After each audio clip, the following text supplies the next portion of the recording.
All right, we gotta face the facts. Bungie is standing on the edge of a cliff, and Destiny has started the downfall of games as a service. Yes! Okay, look, I know, hot take, but if these last few days have proven anything, this has turned into probably the biggest inside look at the gaming industry, and it came from one of the biggest live gaming service publishers. From a ton of layoffs, a negative dive into projected revenue, add in 1+ major project canceled, and a fan base leaving in droves and also wants to tear them limb from limb. What is going to happen to Bungie is a big question right now across social media and gaming videos and gamers in general. I know this intro sounds a little dramatic, but after everything that has been leaked and been made public, it is safe to say things are heading south faster than Superman and the Flash racing towards Antarctica. I'm Tallen with Direct Gaming, and we need to discuss everything that has been revealed about Bungie, games as a service, and most importantly, how the gaming industry treats its workers. Of course, please let me know all your thoughts down below in the comments, and if you enjoy this video, a like would be greatly appreciated. We will try to reply to every comment that we possibly can. Okay, enough stalling. Let's get started. Now, I don't think it's dramatic to state that things are pretty bad for Bungie.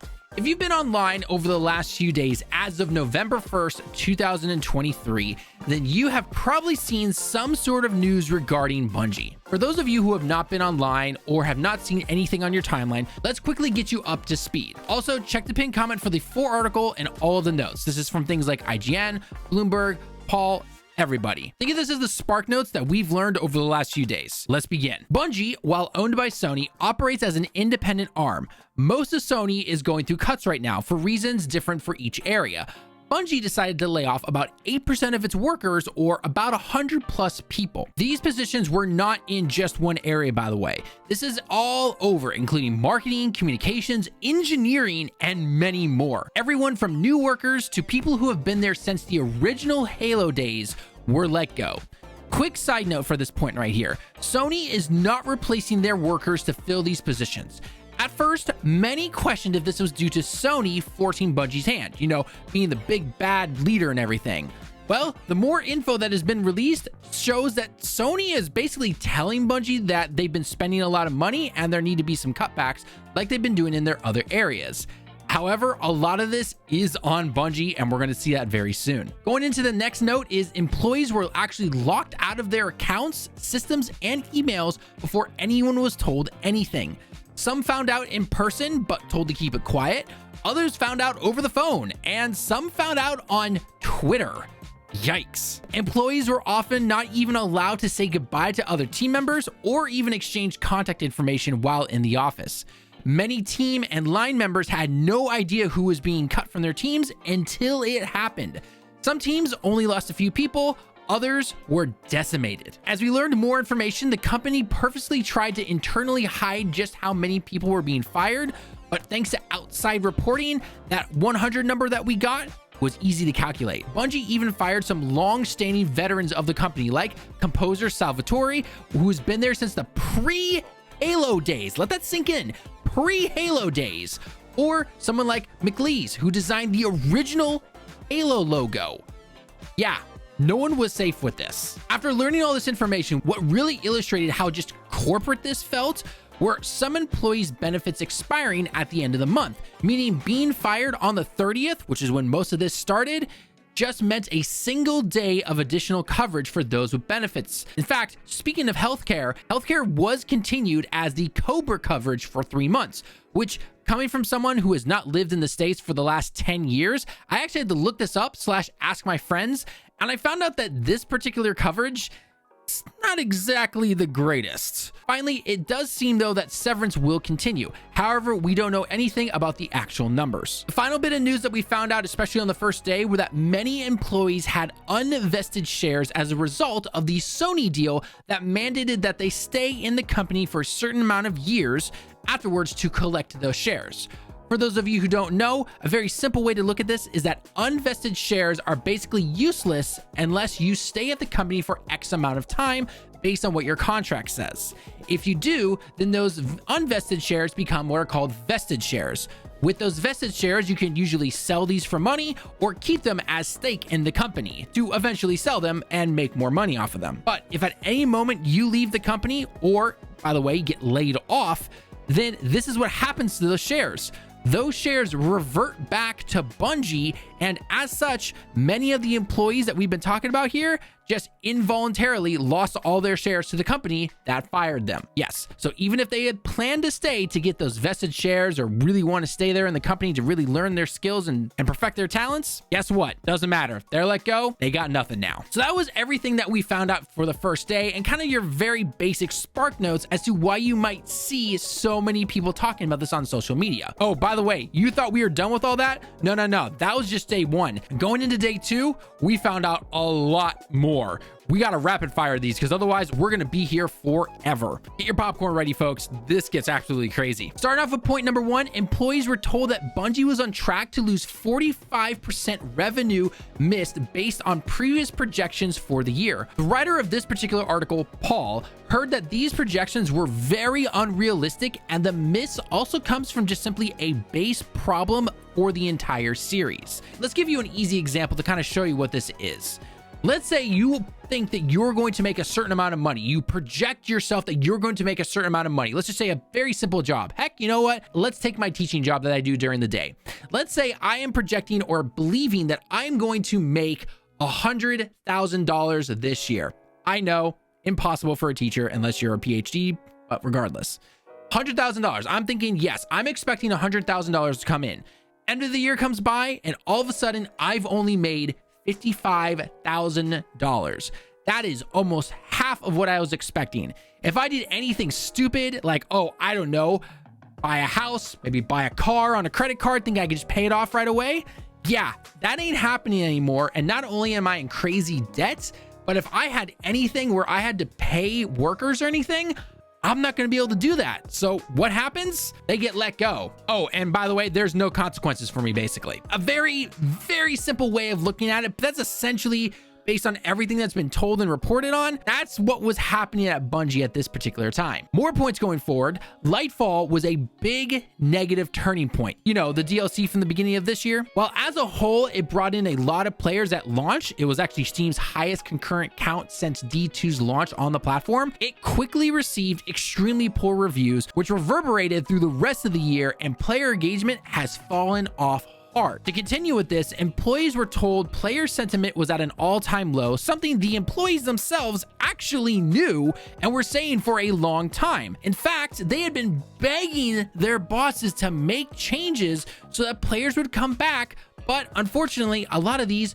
were simply rejected. One thing that's been floating around the internet that has not been officially announced by Bungie is that the final shape, the final DLC, is indeed confirmed by both IGN and Bloomberg, however, to be delayed until June 2024. It was supposed to release in February of 2024. It's now been pushed back to June. The expansion pre-sales are pretty low, and the expansion is looking good, but not great, according to insiders. Hence the extra time needed to work on it. Another big shock is that Marathon is now delayed to 2025. And there are reports that it may be looking pretty rough at present time. In fact, there's been some talk of content creators being brought to Bungie to play a very early alpha build, which resulted in them being asked if they would buy it. And no one said yes. So double yikes. Marathon, by the way, needs to be a smash hit in order for Bungie to have significant revenue sources so that they can rely on other things that are not Destiny 2. Keep in mind, Destiny 2 will not last forever. Quickly going back to revenue for a minute here, many employees have been upset due to Bungie's investment into a sprawling, expansive new 200 square foot headquarters in Bellevue, Washington, of all places, that cost tens of millions of dollars to build, despite Bungie relentlessly plugging themselves as a leader of remote work. The last point to put in here is, while it may be a down year for Destiny, yes, no matter how you look at it, this has also been a crazy year for game releases, with dozens of top-rated, extremely good, often very long games being released throughout the entire year. It's a year that offers an enormous amount of alternatives and competition, which is going to happen regardless of whatever content is being produced. You could have the best content ever, But if there's better games or more competition or just different games in general that are doing more than what Destiny can do, yeah, people are gonna leave for a while. Whew. Okay, damn, that was a lot. I'll give you a minute to quickly wrap your head around everything. Keep in mind, all of the information I just laid at your feet right now, that is only 2 days into all of this, and we still got more stuff to talk about. Probably right now, this is making Bungie look really crappy when you see especially that the CEO later on the first day tweeted asking other places of employment to take the people that he had just laid off. Like, dude, seriously, read the effing room. Now, I know this is typical corporate America, happens all the time, especially this year when we've had a record number of 6,000 people plus, by the way, being let go during a huge year for gaming and record sales. Keep in mind what I just said right there though, different from record profit, which is what company shareholders really care about. That's why we see things like record sales for things like Spider-Man 2 and Starfield, but profit, we don't see that word used at all. So that is a completely different story. Regardless how you look at this particular point right here after this first couple days, it would seem that Destiny, though, is on its last leg, and Bungie could have Daddy Sony come right on in and break up this section of the company. You know, since they own them now. This would also track pretty well with rumors saying that Sony is abandoning the whole push for games as a service that they had going under Jim, who, by the way, is retiring in 2024. So while it may not be confirmed, this seems to be the way that everything seems to be pushing right now. Now, another topic that I've been seeing float all over social media, videos, and comment sections is, should we as gamers even care about what's going on right now? Or if we are caring about it, how should we support those that we care about, aka most people are caring about the developers and everything, but try not to help Bungie in some way? Like, that's how a lot of people are wording this right now. It's a very tricky situation to be in, because on one point, it's not our job to make sure that Bungie stays afloat. They're a company. If they're gonna fail, they're gonna fail. That is on them not producing a product that people want to play or jump into. That's just the cold, hard facts right there. However, I would like to imagine that a majority of people are very sympathetic and like to care about others and not just themselves. When you see that somebody's let go, whether it's a friend or somebody that you know is connected to something that you enjoy, then you start to feel bad for them. It's really sad. And especially if you yourself have ever been let go personally, you know that's never a fun place to be in right there. For me personally, when I look at this in 2 ways. One, it's okay to sympathize with the developers and people who are let go, and to give them encouraging words and to let them know that, hey, I'm sorry I can't personally do anything right now, but know that somebody is on your side sending you positive vibes. On the other hand, though, guess what? If Bungie is not going to make Destiny the game that you want to play, and especially in this year in 2023, go play some other games. It's okay to play something else. In fact, I think it's healthy. Go experience new games, some of those great indie games that have released, or try out some older games. There's tons of sales all the time, and you can find other games. I know many people love and only play free-to-play games, but trust me when I say you can find good games that will give you tons of hours to play for as low as 15 bucks, maybe even 20. Heck, sometimes even 10, depending on how old it is. You can find them. Take a chance. Do the research, and trust me, you will find something that you like. But just keep in mind as well, when it comes to Bungie and everything, you don't need to worry about the company itself. Those CEOs, those shareholders, all those higher ups, this hasn't affected them one single bit.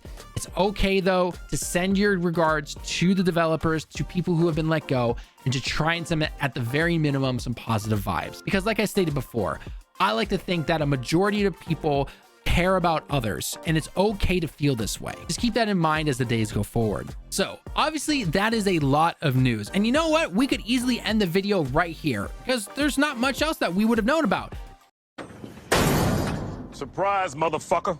Until this morning, when more information was just released right as we were about to wrap this up finally and start editing. Well, we got more information that's going to actually not give you a ton of new information, but it elaborates on some of the information we talked about beforehand. So let's get into even more notes real quick. Just don't say I didn't warn you. And then let us know your thoughts down below in the comments. Starting off with this one right here. One of the big things that was talked about was how to avoid some of these layoffs. One of the things found out was that according to management, they stated that other levers were looked at to avoid layoffs. When the employees themselves asked if one lever was executive compensation, aka their bonuses, they were told no, and that was not going to happen at the company. Yeah, sorry, if everyone thought that Bungie was going to pull a Nintendo and take a pay cut at all the higher ups, wasn't going to look like it. However, for a quick update after the publication of this particular article that we're referencing right now, Bungie responded saying that the CEO Pete and some of the other executives previously forfeited annual bonuses before these layoffs. However, the staff was not informed of this until yesterday. The sum total of those bonuses, we have absolutely no idea what those numbers are. A CEO or board member losing a bonus is nothing really compared though to losing a full job. So I still look at this as maybe they did it to save their skins in case this was released to the public, but it is what it is, I guess. Another interesting piece of information that I talked about beforehand where it came to Sony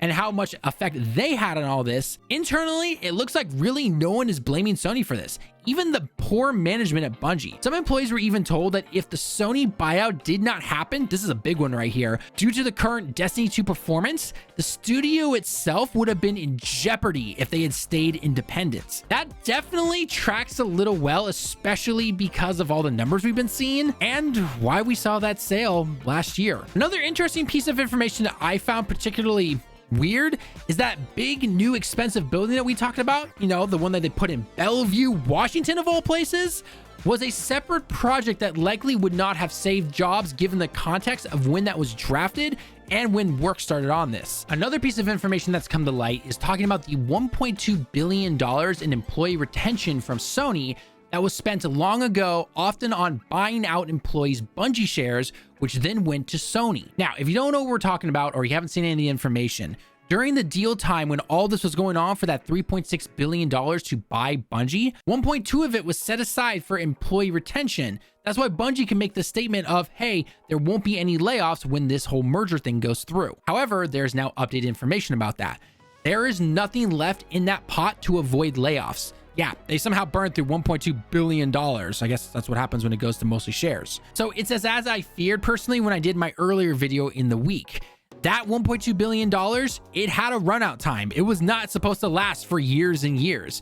It was not meant for this late in the transition. Going back to that huge revenue miss of 45%, we have some extra information there as well. The trend line of spending on the game over time made the current year's revenue estimates somewhat logical. So yes, that 45% miss is actually important and was not necessarily some widely inflated projection. However nearsighted it ended up being. Essentially what this is saying is that whole 45%, they thought it was actually going to go that way. It wasn't some big inflation or anything like that that maybe they were trying to do to make themselves look better for selling to Sony. However, let's be honest here. The damage done by Lightfall in terms of player engagement and spending, that damage has been done already, and that has resulted in this. One last thing to note on the employee side of everything, employees are extremely angry with the leadership now. I've heard how bad Bungie's management is over the years, but this has definitely hit an all-time high. Like I stated beforehand, the employees are both angry with the leadership, and they've also communicated this publicly in their meetings. And you know what? They have every right to be. These higher ups made tons of bets that did not pay off, but those who made them are going to remain in the company.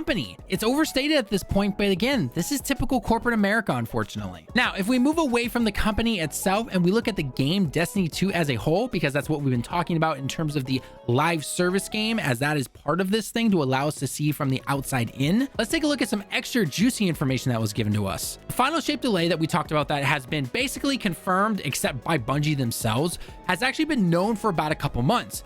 But it's happening late enough that there can't be any kind of middle 30th anniversary size drop that will split the season. So that means, just as we feared, there's gonna be an 8-month season going on once the next season hits here in the end of November. One also kind of funny note that I am gonna poke fun at Bungie is they want the final shape to not just be as good as something like Forspoken or Taken King, but they want it to be better. Hence the whole good but not great feedback that was given to them. To many in the company, it needs to be the best, and it's viewed as the key to turning things around. Huh, that's interesting. I I thought you weren't allowed to over deliver there, Bungie. Where did we ever hear that before? Finishing up with the final shape though, it seems that the campaign and features are reportedly quite solid, even in its current state right now, ahead of any planned future work. But they want to go even further, and they're concerned about crunch to make that happen even with this delay. Again, Bungie, didn't you talk about this in a presentation talking about crunch, over delivering and everything? I know I'm just poking fun. I'm poking fun at the company here. I'm not poking fun at any developers. This is 100% towards the higher ups. To finish up some points about the overall game that a lot of people have been asking, here's one that might hurt you PvP players. Part of the new PvP strike team was impacted by the layoffs, but according to insider notes, significant progress has been made on the map pack already, and it should not be canceled. You know, that little map pack that Joe talked about in that little 15-minute Twitter video? Apparently that's still coming. However, there is another update that's though. Many have heard that the security teams were hit pretty heavily when it came to these layoffs. So don't expect any changes in the security area of PvP. Looking at you, mostly you trial mains. Looks like your cheaters are sticking around for a while. One that I find particularly interesting and kind of sad at the same time is that there have been a ton of meetings around microtransactions where many devs wanted to actually reduce them. But they were always given the reply that they are necessary given how expensive Destiny is to operate. And all the complaints actually from us as players don't actually reflect in reality.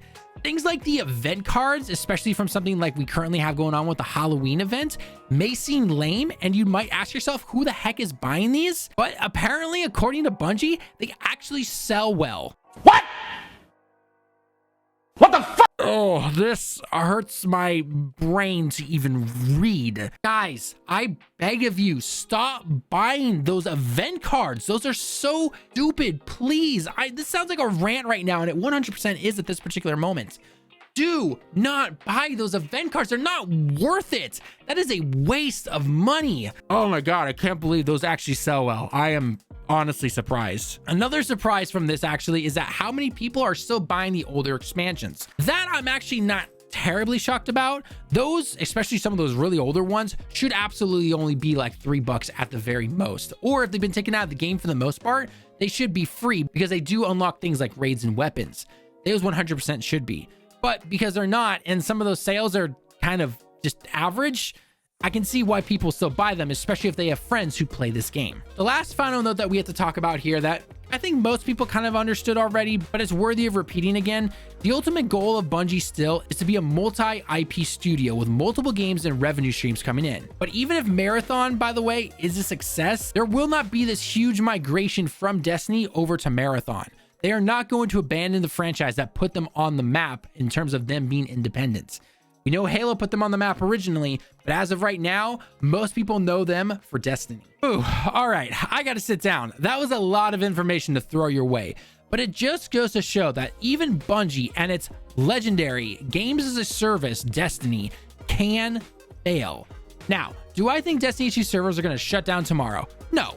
Obviously, but it has exposed why Bungie has been doing everything that they've been doing for the last year or two. From things like price changes, monetization overhauls, and by overhaul, I mean going completely crazy and nuts, and being just all types of greedy. It's actually kind of ridiculous to see what's been going on behind the scene. It's also clear that we can't point a finger at a single person to blame. All of these findings and insider information show that there are a bunch of people at the top that are doing this within the company and calling the shots, but we don't know who they are.